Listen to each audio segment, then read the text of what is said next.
graduated with the graduation, master, and PhD at Laboratori University, which is the same university I came from, so I'm particularly proud of having Luciano here.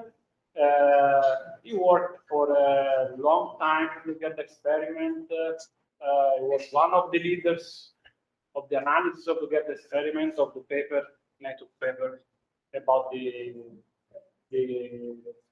search for neutrino reservoir beta decay. So it's very effective in this area. He's one of the leaders of the JUMP4 simulation tool. Now he's working mainly on dark matter, dark side experiment. He will talk us about the ReD experiment. That is, they are looking for hints of dimensionality in the nuclear recoils, which is a very good topic in dark matter nowadays. So we talk about this endeavor. So. Thanks a lot, Ted. Thanks a lot for the invitation. Have a good afternoon. I will spend some work to describe this work which we are performing at the LNS in Catania. This is a laboratory from the National Institute of Nuclear Physics in Italy to characterize an argon-based dark matter detector. So we run an argon-based dark matter, an argon-based detector, which has to be characterized for dark matter studies. You know, I don't have to tell you that there is quite a large sequence of astronomical and astrophysical hints for the existence of dark matter, which has gravitational effects, but of course is not visible. We have hints from galactic curves. Where is it? The light. Galactic rotation curves, gravitational lensing, microwave background. So there are quite a lot of hints of the existence of this matter, which has a gravitational effect, but it's not visible, and which is not baryonic, so it's not made of protons, neutrons. It's not made of the same matter as we are made of. If you ask your friends theoretician, you may have a very long list of possible candidates. So it is not clear what it could be. The most favorite one is the so-called WIMP. So the weakly interactive massive particle, and this is what the most experiments are looking for. So this is the, let's say, the best motivated candidates. So this is what is searched actively, more actively from the experimental point of view. So whichever is the candidate from this long list, it should be, well, it has to be stable or quasi-stable with a lifetime which is of the order or bigger than the age of the universe, and must have a low interaction probability, otherwise we would have spotted before. So in principle, the idea of the direct search experiment is to detect the direct interaction of the WIMPs when they have an elastic scattering with ordinary matter. So once in a long while, a WIMP can kick a normal nucleus and then set him in motion, so to produce a nuclear recoil. And the nuclear recoil, then it's a charged particle, so it will release your energy and stop in the medium. So given the velocity of the WIMP, which is comparable with the velocity of the Earth in the galactic of the let's say of the solar system within the galaxy, and let's say the mass which is required in order to make the model work, these nuclear recoils are stopped in a very short range, so they can travel 1 micron or less before they are fully stopped. So also these events are very rare, so in order to have a sizable hope to get one of these events, you need very large detectors, which nowadays are in the scale of tens of tons. So we started with kilogram detectors, we saw nothing, then started to the hundreds of kilogram range, and then we are at the level of the tens of tons of mass.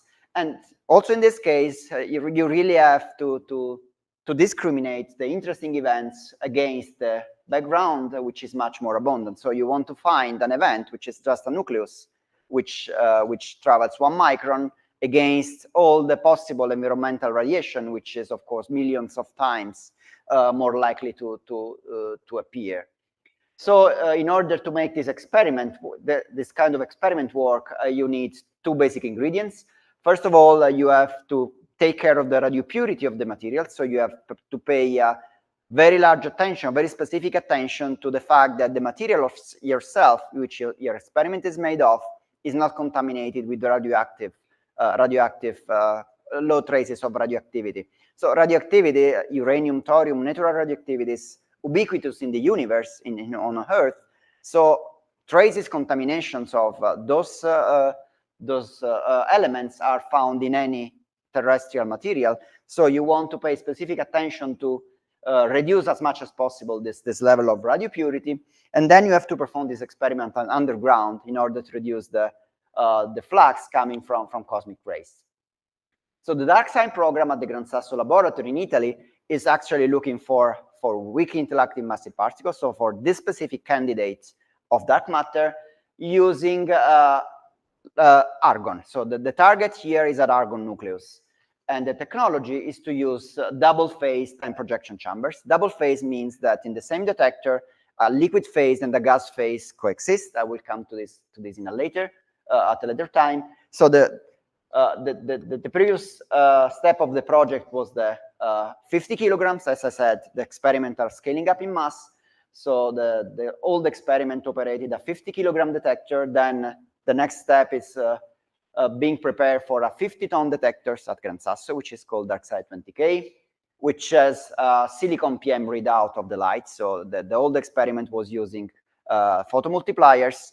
Now the technology, of course, is going on, and the next step will be with silicon photomultipliers, and that could be an intermediate step for a next experiment. And ReD, which I'm going to spend a few words now, it was born with a project, an R&D project within DarkSide. So the idea is to characterize this kind of detector on a much smaller size, so to have a small detectors that you can use to calibrate and to understand the properties of argon before the big experiment comes into the play.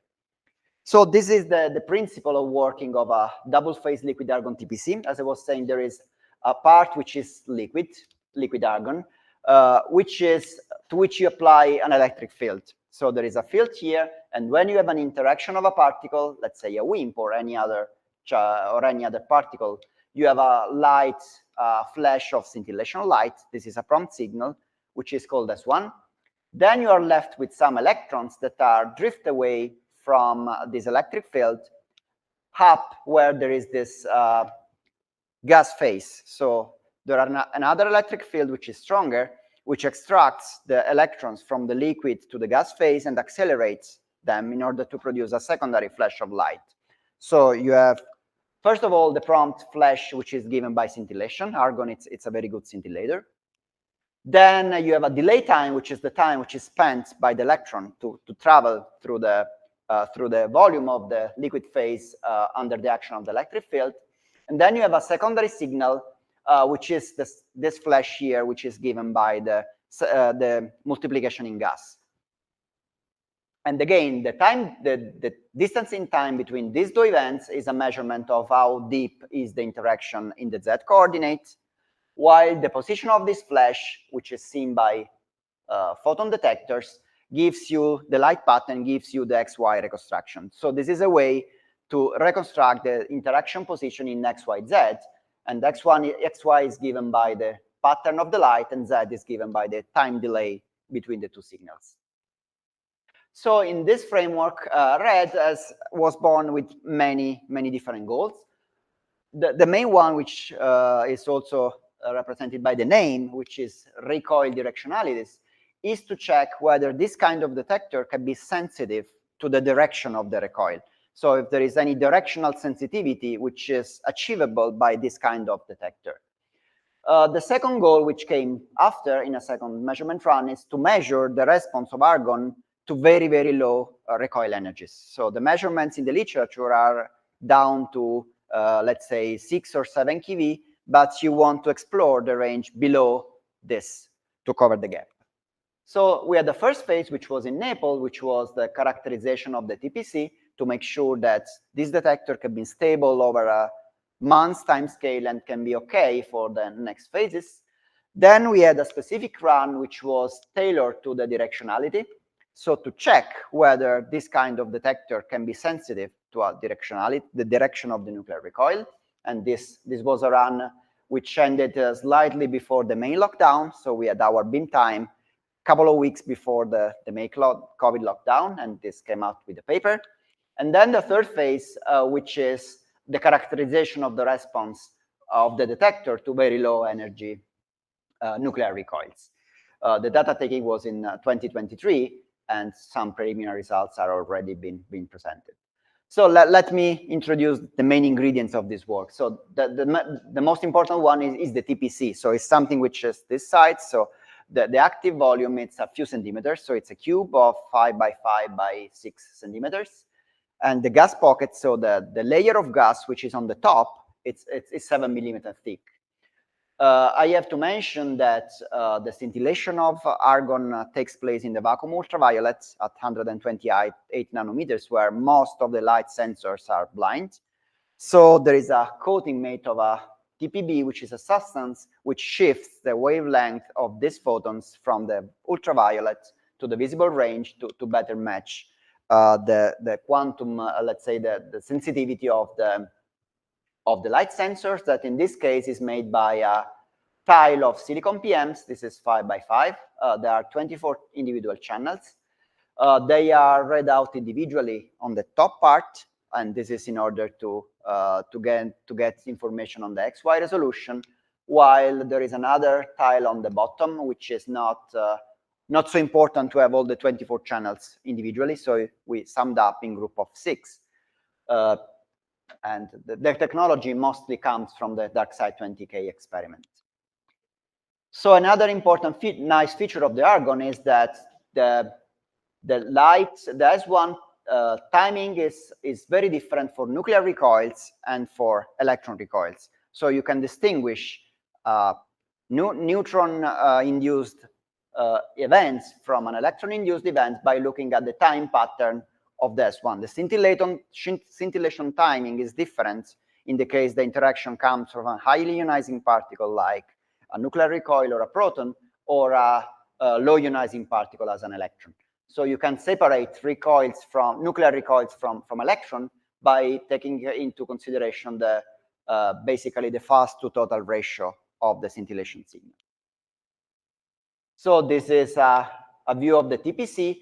The drift field which we used for this measurement was about 200 volts per centimeter, meaning that an electron will take about 60 microseconds to travel from the bottom to the top of the TPC. And of course, we needed that the TPC had a fairly good uniformity in terms of electric field. And this uniformity was better than a few percent, at least on the central part. The field which is necessary in order to extract the electrons and to multiply them, it's much stronger. So we have 200 volts per centimeter here, but we need 5 or 6 kilovolts per centimeter in this thin layer in order to get the electrons out from the liquid and accelerate them to emit the secondary light. Then I was mentioning at the beginning, we had a commissioning phase in Naples of this TPC in order to make sure that everything worked fine before putting it under a beam of neutrons. So this is the typically finger plot that you can see on with silicon PMs. You have sensitive to the single photoelectrons. So you have the peak of 0, 1, 2, 3, 4 photoelectrons, and this can be much better if you apply some shaping techniques, digital filtering. The light yield of the TPC was quite good, so we got kind of 10 photoelectron per keV, which is a good light yield. Of course, you want to maximize, since you care about very low energy signal, you want to maximize the amount of light which is produced by the detector so that you have a chance to see lower energy signal. And again, during this characterization phase, we could make some, let's say, studies like measure the drift velocity of the electrons versus the drift fields. So there are different models giving some slightly different prediction about the velocity. So we have our data, which agree better with one model with respect to the other. So we had additional data to constrain the drift velocity versus drift field. An important aspect of those experiments is the purity of argon. So if the argon is not pure, in the sense you have some very, very small concentration of nitrogen or oxygen inside the argon, the electrons are captured. So you are trying to drift the electrons over 60 microseconds, which is a huge time from the point of view of an electron. So if the electron is passing by an electronegative impurity, the electron will be captured by this impurity. So in order to let as many electrons as possible survive this drift, you need to purify at a very good level this argon. So this argon must be pure at the level of part per billion. So even a few parts per billion of oxygen can really kill your secondary signal by getting the electrons drifting along their way. And thanks to a recirculation through a filter, we could achieve a fairly good electron lifetime, which is much longer than the drift time which is required in our case. So the TPC was calibrated with different sources, low energy gamma rays, and a particularly interesting one is the krypton-83, which is a radioactive gas. So you can insert into the TPC. This will go everywhere in the detector. So this is a calibration which is uniformly diffused inside the detector. So you can use this source in order to test the uniformity of the response versus position. So to constrain how equal is the response in a corner with respect to the center, because this source will spread everywhere in the detector. So after this initial phase, so to qualify the detector to make sure that it meets all the basics functionality requirement, we went through the first phase, which is the directionality search. So why this is interesting from the point of view of dark matter searches? Well, because this is a smoking gun, actually. So you know that we, the Earth, together with the solar system, we are traveling through the galaxy. So the sun is orbiting the galaxy.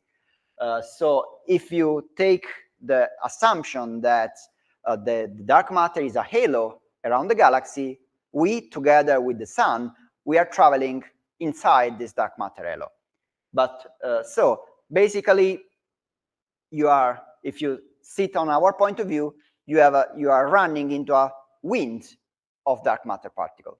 So you have like you go you are on a motorbike, so you are moving and you feel the wind on your face.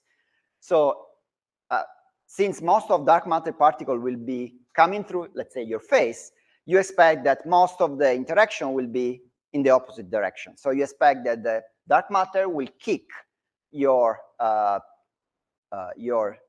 atoms, your nuclei inside the detector from a very specific direction. So you expect that most of the events come from a very specific point in the sky, which is, let's say, the apparent direction of the motion of the Earth, of the sun, within the galaxy. So you expect that if dark matter is a genuine effect, then most of the events, they will come from a specific direction. So how could this possibly work on a TPC? Let's suppose that you have a track, so your nuclear recoil, which is horizontal, let's say perpendicular to the TPC. So all the electrons will drift away and go to the gas stage and produce an S2. Now, if this track is not perpendicular to the electric field, but parallel to the electric field, the electrons will have to drift on their ionization track. So the ionization track here will have electron-ion pairs, so it's full of charged particles. If the electrons have to travel within this column of ions, they have a higher probability to get captured because they are traveling close to positively charged ions. So in this case, you can expect that less electrons will survive to the gas phase, so the S2 signal will be smaller. So in principle, the balance between the S1 and S2 could change depending on the inclination of the track with respect to the electric field. So this is the idea behind. Then you have to check whether this works in the reality or not. Another thing which motivated this study was a so-called scene hint. So a previous experiment, which is called scene, had this kind of indication that the response of, depending on the inclination of the track, was different. So you see, this is a 1 sigma effect.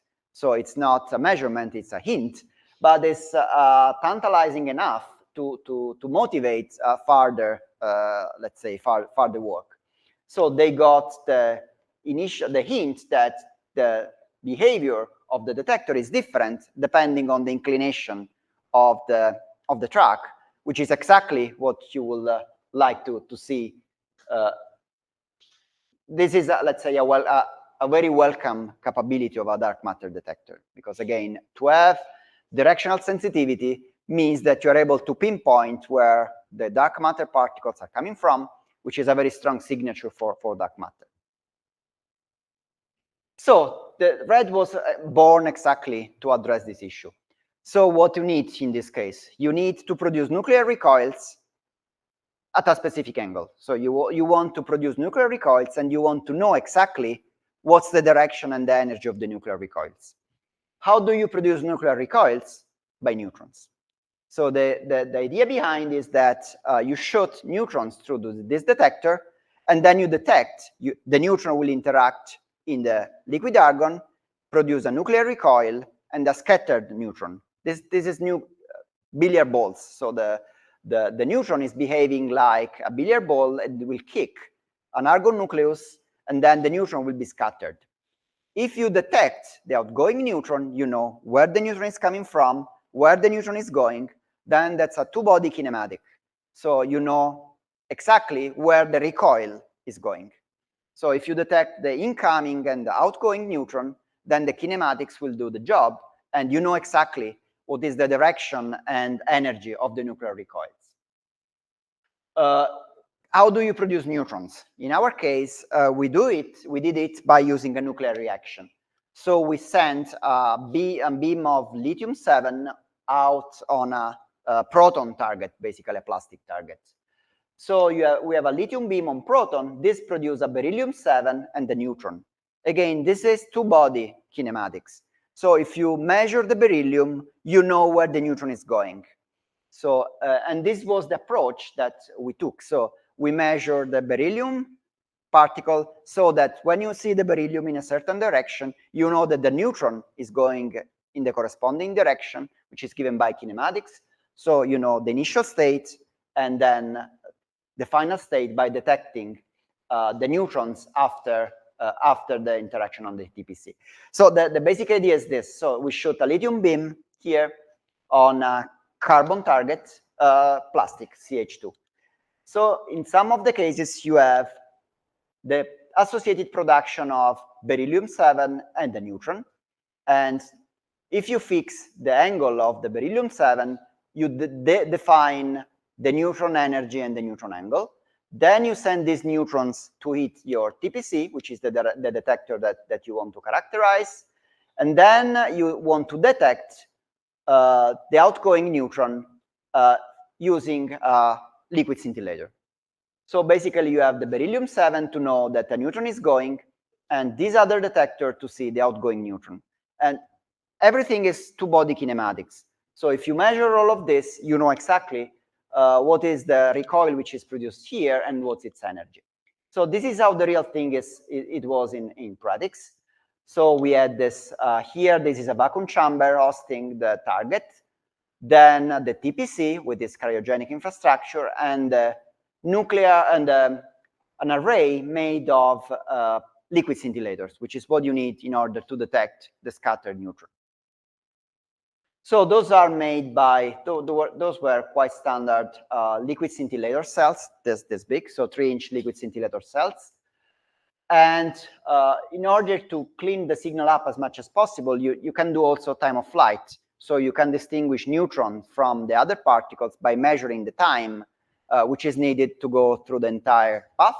So it was advisable to have a good timing resolution, and the sub-nanosecond time resolution was achieved in this respect. And we deployed quite some detectors in order to make sure that we could tag. Well, again, the idea is to produce recoils having the same energy, but different angle with respect to the electric field.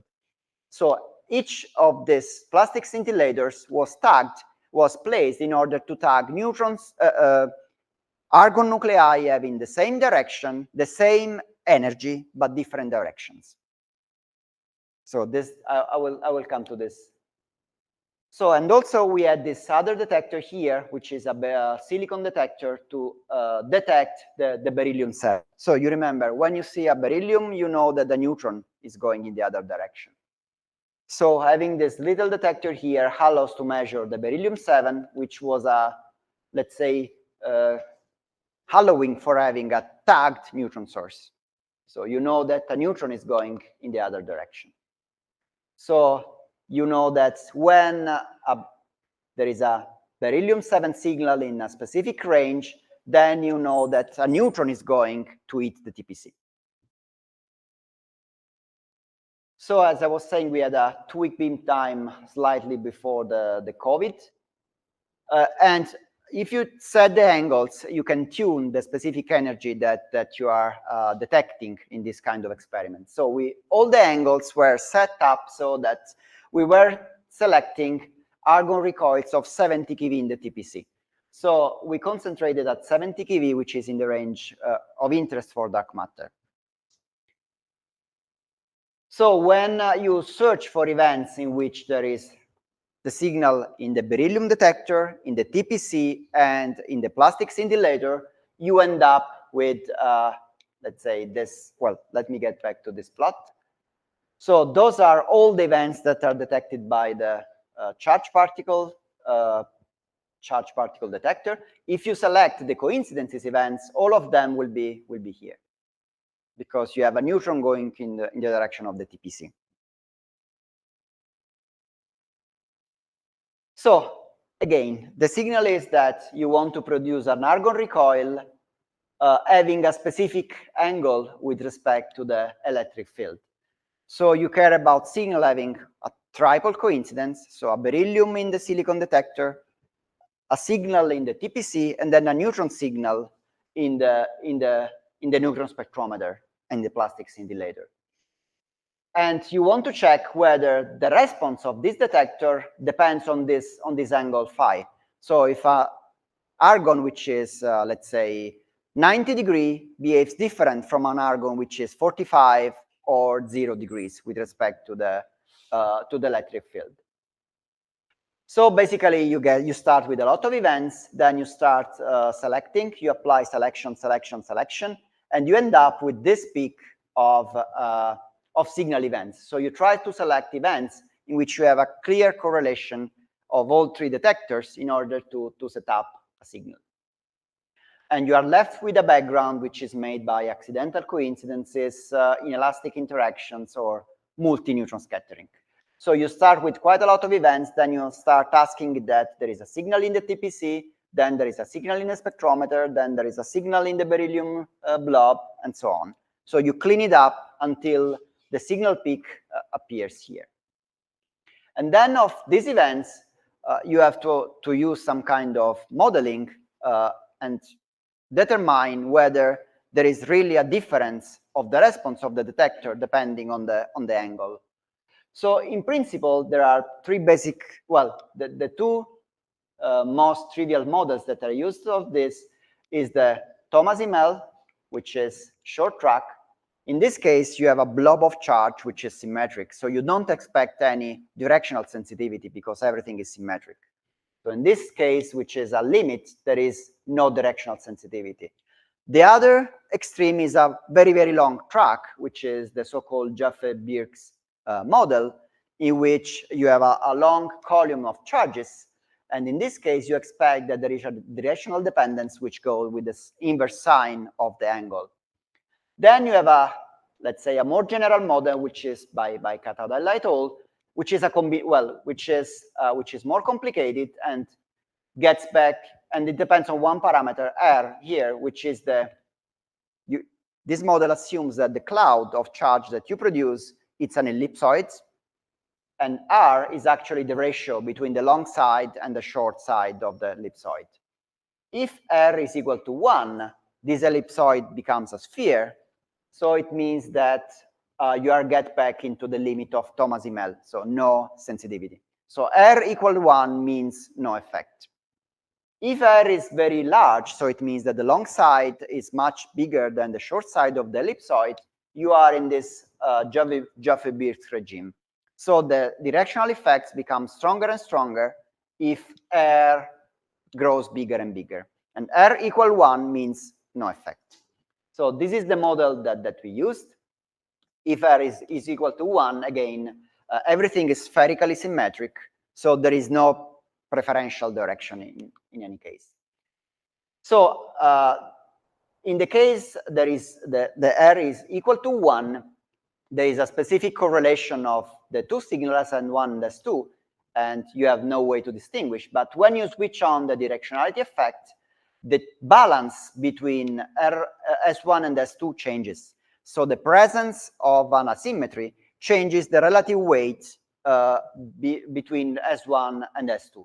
So again, for instance, if R equal to 2 and the track is perpendicular, you get a higher S2 and smaller S1 with respect to a non-directional case, and the opposite whether in the case the track is parallel to the electric field. So the fact that you switch on this directional dependence allows you to separate the perpendicular to parallel. So this is the way we run the analysis. So if these models hold, there is R, which is the free parameter, you can run a global fit of the events with some ingredient, and then run a global maximum likelihood fit, taking into account the different data sets at different angles. And the parameter of interest is R. So you run a global fit with all the data taken at different angles to check whether there is a difference in the response of the TPC. So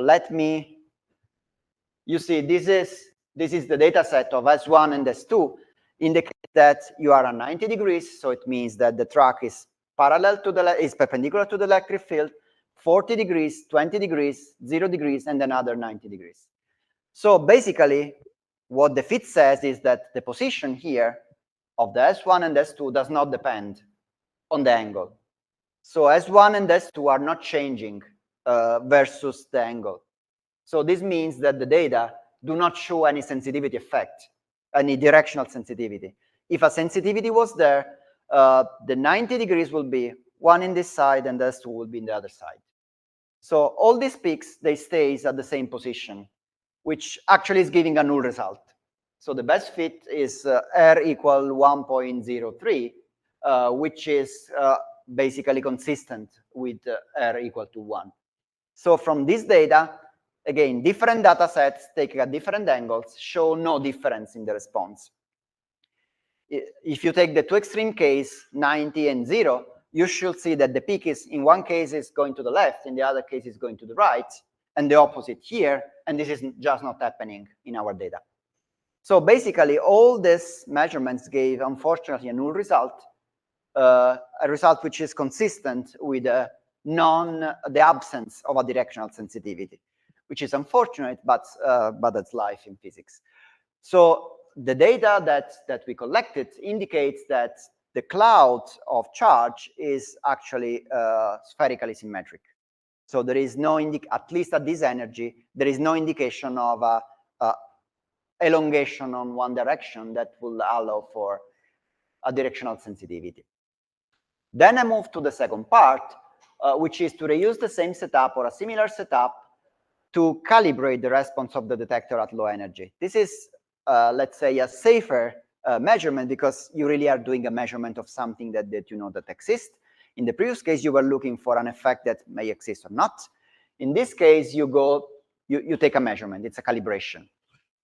So why you care about the response of the liquid argon detector at low energy? If the WIMP is, let's say, 100 GeV weight, which is the range which is typically considered, the nuclear recoil, so the argon recoils in the range of several tens of keV. Now, since people could not find any signal so far at this energy scale, there is more interest in looking for low mass WIMPs. So instead of having 100 GeV, they have 1 GeV. But now when 100 GeV kicks on a argon, you get a large recoil energy when a lighter WIMP hits on argon, you get a much lower recoil energy.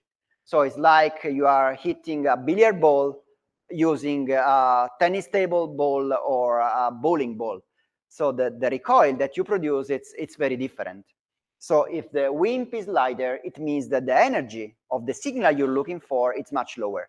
So instead of having several tenths of keV, 20, 30, 50, 70, now you have to search for 2 keV, 1 keV, 0.5 keV, which is much more challenging, as you can imagine.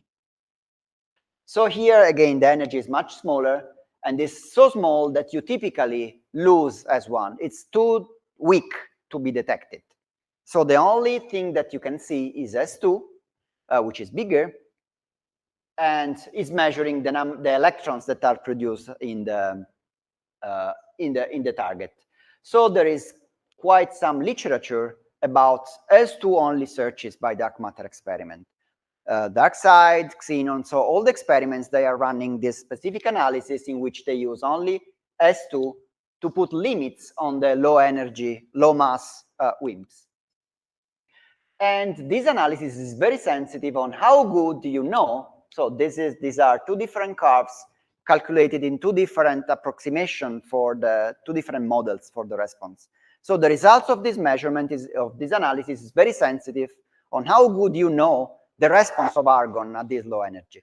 Now the response to 1 keV nuclear recoils is not available in literature for argon. So there are some measurements done in dark side 50 with let's say empirical parameter, but you see here there are the data points that are in the literature. So the lowest one here is 7 keV, and you have 2 models giving really different predictions at low energy. So depending if you believe in this or in this, the result of your analysis will be affected. So the idea is that we can take some more data in this energy range in order to discriminate between these 2 models that are both of them in agreement with existing data, let's say from 100 keV down to a few keV. So, and the idea is again to cover the gap from here to here by taking a measurement of the response of the liquid argon, let's say between 1 and a few keV. So again, the strategy is quite the same. You want to produce argon recoil that you know in energy. And again, you do this using neutrons. Now you don't need argon recoils of 70 keV. You are happy with argon recoils of lower energy, so you don't need a beam to produce these recoils. You can use a radioactive source. You can use specifically a californium source. So californium-252 is a source which undergoes spontaneous fission. So with a few % of the cases, the neutrons just break up, producing neutrons and other radiation. And you produce neutrons from, let's say, a few fractional MeV up to 10 MeV, which is exactly what you need to produce nuclear recoils of keV energy in argon. So you can use these neutrons to produce nuclear recoils of the appropriate energy in argon. Another nice feature of the californium is that when there is a fission event, you produce a lot of radiation. It's not only the neutrons. You produce gamma rays and a lot of other stuff. And you can use a close-by detector close to the source to tag these fissions. So you can have a close-by tagger. And like in the other case, you need detectors downstream, the TPC, to detect the outgoing neutron from the scattering. So the logic is again the same. You have a californium source emitting neutrons. The neutrons will kick an argon nucleus in the TPC, and the neutron will undergo some scattering, which you can detect with another detector. And the nuclear recoil energy, so the energy of the recoiling nucleus, is just calculated by kinematics once you know the kinetic energy of the neutron and the scattering angle. So here the scattering angle is determined by the geometry, so where you put your detector. And the kinetic energy of the neutron you can determine by measuring the time of flight of the neutron. So you can measure how long the neutron takes to travel this distance. So the 2 ingredients here are known, and you can infer the nuclear recoil energy. So the layout is doing like this. You have a californium source here, which is sitting in a shielding, and the source is close by to barium fluoride detectors. And these barium fluoride detectors, they are used as a start for a clock. They are used as a start for a measurement. The neutron undergoes this collimator, which we call the nose, which is a is a 2 angles, 2 degrees collimator, and this directed toward the TPC. Then there is some interaction on the TPC. The neutron is scattered, and you detect the outgoing neutron by using plastic scintillators. Again, this is two-body kinematics. And the plastic scintillators are also used to stop the time of flight. So you have the clock, which is started and stopped here, so you know how long the neutron took to do the path, and you infer the kinetic energy. And this thing was designed in order to cover the gap, let's say, in the 2 to 5 keV range. I remind you that the lowest point in the literature is around 7 keV. So it's going below what is available in the literature. The detector is pretty much the same. So it's exactly the same guy which was operated in the previous phase. And here, this little guy is the californium source. We got a kind of 1 megabecquerel source, which was giving 26,000 fissions per second. And this was played inside a big shielding made of plastic, basically, polyethylene, boron-loaded polyethylene, iron, and lead. And the collimator, which we used here, was 2-degree angle. So this was designed in order to put the TPC here at the end of the hole after, let's say, 1 meter, and to shine the entire TPC. And the 2 barium fluoride detectors are sitting close to the source in order to be used as a start time for our time of flight. Then you have the neutron spectrometer, which is made by this 18 detectors, 9 plus 9. Those are used as a stop signal. So the neutron goes, hits something in the TPC, changes direction, and is detected in one of those things. And the idea to use 9 detectors placed symmetrically is because you want to have a redundancy to check for a possible problem in alignment. So to keep under control the systematics due to the alignment. And this was placed 1 meter downstream the TPC. So the neutron hits the TPC, and then the outgoing neutron is scattered to one of those arrays of detectors, and the angle is about 12 to 17 degrees. So you fix the angle, as was saying in the other formula, so you know the angle, you know the time of flight, and you can measure, in this case, the energy of the nuclear recoil. So this is how the real thing looked like. We had this big yellow shielding, which is where the source is sitting. The TPC is inside this cryostat, and then downstream you have the 2 panels of plastic scintillators. So the data taking took place in 2023. I cut the story short. There is some analysis to be done in order to find neutron events. Actually, you can use the time of flight, so how long this path took, and you can also use the property of neutron to gamma discrimination of the TPC.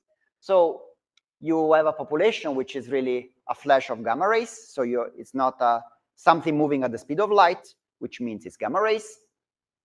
Then you have a population of things that are accidental, so random coincidences from the gamma background, and this is the population of neutrons that we care about. So something which has the time of flight appropriate for a neutron, and the shape which is also appropriate for a neutron. And this is the time of flight spectrum that you see in this population, which is actually generated by the energy spectrum from the californium source. So you can measure the events one by one by measuring the time of flight. So first, you know that you have something upstream and something downstream the TPC. Now you go and look if there is anything in the TPC. So you have a candidate signal, you have to go and look for TPC events offline. Those are very small events, so we didn't want to trigger on them. So the TPC was taken in a completely passive mode, so triggerless. So we got everything having a candidate in the 2 other detectors, and then went and looked for a possible signal in the TPC. So we selected events in the TPC, having all the features that are expected from well-behaved events, with also some fiducialization. And we ended up with a sample of about 1,000 neutron candidates. Most of them are S2 only, which means that we couldn't find scintillation events in this. And this is expected, since the scintillation is too weak to be detected typically at this energy. So this is, let's say, what we not published, but we released so far. So those are our events, and you see here there is the energy of the nuclear recoil from 1 to 10 keV, and this is the response of the TPC in S2. And you can compare this with the model which was developed in DarkSide 50. So you can immediately see that our data are slightly above this curve. So it means that out of the 2 models at the beginning, the one which is fitting better the data is the one which had higher prediction of the QY. So this is still work in progress. This is being finalized right now. But this plot shows that we have a sample of events where we expected them to get. So in the energy region between 1 and 10 keV, they are not very well visible, but these are the experimental points from the other experiments. And then you see that we have a reasonable statistics very much below the existing literature. So this was let's say, the measurement. We have to publish the final result. But this is to show you that we could get a population of events of nuclear recoils in an energy range which we are aiming for. So in the energy range, let's say, below the existing literature, so that we could really do a measurement in this way in the range, let's say, below 6 keV and down to a couple of keV. So what next? So we are going to publish this measurement. We measured down to 2 keV. Now we are trying to do better, so to go below 1 keV. And there are basically 2 projects. One is ReD+, which is meant to improve the coverage of ReD from 2 to half a keV by using the very same approach, so using a californium source, but improving the other components of the system. So the TPC needs to be a little bit bigger. So we learn a lot from the operation of ReD. So we know that the limits of the ReD experiment was coming from background, basically, from accidental background. So neutrons that did not interact in the TPC, but in the passive material around. So we redesigned the system in order to take as much as possible of the lesson which we learned from the previous run. So the goal again is to go down, to break this 1 keV wall and go at the half keV range. And the timeline of this project, this is funded by the Italian Ministry of Research. It's from October 2023 to October 2025, so we are working on this. Then there is something more, which is of changing the type of, keeping the same strategy, but changing the type of neutron generator that is used. So instead of using a source, which has a continuous energy spectrum, we can use neutrons emitted from a DD generator. The DD generator, it's an object like this. It's a small linear accelerator shooting deuterium on deuterium. So when there is a deuterium-deuterium interaction, you produce a helium-3 and a neutron. And the nice thing is that the neutron has a fixed energy. It's not a continuous spectrum, but it's a quasi-monochromatic neutron, which is nice. And also the fluxes that you can get with those objects are very, very much higher than you can get with the radioactive sources. So the goal is to improve further, a little bit more to 0.2 keV. And this DD generator was actually funded by FAPESP through the University of Sao Paulo. There is a grant by Ivone Albuquerque. So actually, I'm here this week to work with this DD generator at USP. So again, this DD generator, it's capable to produce quasi-monochromatic neutrons of about 2.4 MeV with very high fluxes, up to 10 to the 7 neutrons per second. And this is a setup which stays basically on a table, is this size. So it's something that it can, in principle, be portable. And unlike most other neutron generators, it has a very small background of X-rays. So if you have this, if you take the Californium source, most of the radiation is gamma, say.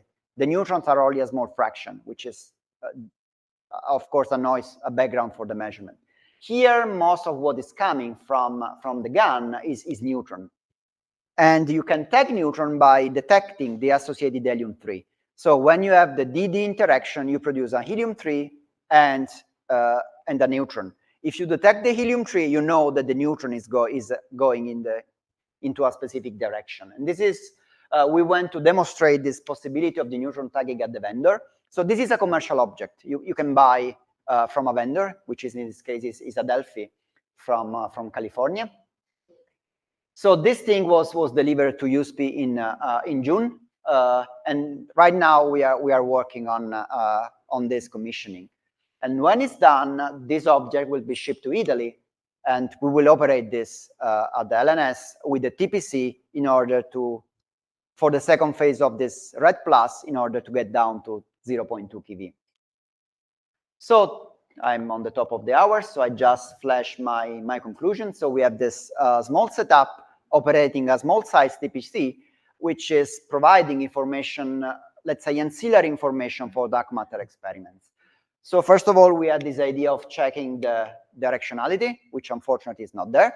And then we converted the same setup in order to make studies, which are taking measurements of calibration at low energy. So to feed information, which is interesting for experiments looking for low mass WIMPs. And then we plan to do better. We got up to, let's say, 2 keV of nuclear recoils, and we plan to do better by covering down to 0.4, 0.2 keV in 2 phases with the new project using Californium and the DD gun from the Brazilian colleagues. So thanks for your kind attention.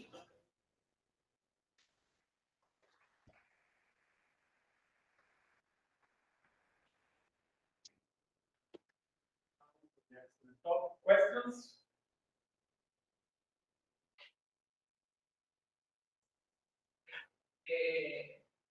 In the beginning, you showed how the nuclear calls in the direct calls, and it seems can have some misidentification.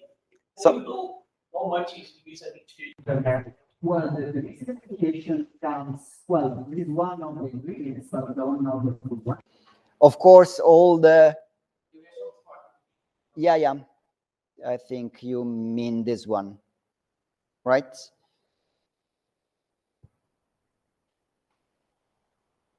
So of course, at low energy, when the signal is getting small, you have the 2 bands that are overlapping. So any separation gets worse at low energy. Here, this is one of the ingredients to separate neutrons from the electrons. You can also use the time of flight, for instance. So you have many cuts in order to select the events. This one is only one of the cuts. But then, of course, the time of flight should be consistent with the neutron, which is cutting some of background. The shape should be consistent with the neutron, so cutting some other background. So it's a multi-parameter cut. Only this is not working, exactly for the reason you said. The 2 things are getting merged at low energy.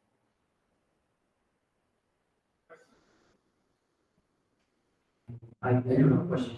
This is more of an experimental focused question. You mentioned that the liquid argon must be purified. Yeah. How do you manage to do it? Well, this is due to a gas recirculation. So you evaporate some of the, you have a loop in which you evaporate some of the argon and you pass it through a getter, through a cold getter, which is filtering the argon, and then it's looping again. It's a looping, yeah, you need a few days before you switch this on, you fill with, let's say, the best argon that you can find on the market, which we call Argon 6.0, which is 99.9999. And then this is not sufficient. So you have to go through this recirculation loop for a few days before you can really see the electrons, as you remember. I have a question. You are saying about the redesign of the chamber. Are you planning to do a cylindrical chamber or Yes. stay with the Yes. Because this is a strange shape. This is a strange shape, which was not a good choice. Giving up a symmetry is not a good choice. So we have, of course, we have troubles in getting electric field constant and corners. So the lesson that we learn is go cylindrical, and the next one is the cylindrical. Okay. Sure. Other questions? Okay, so let's thank Luciano again.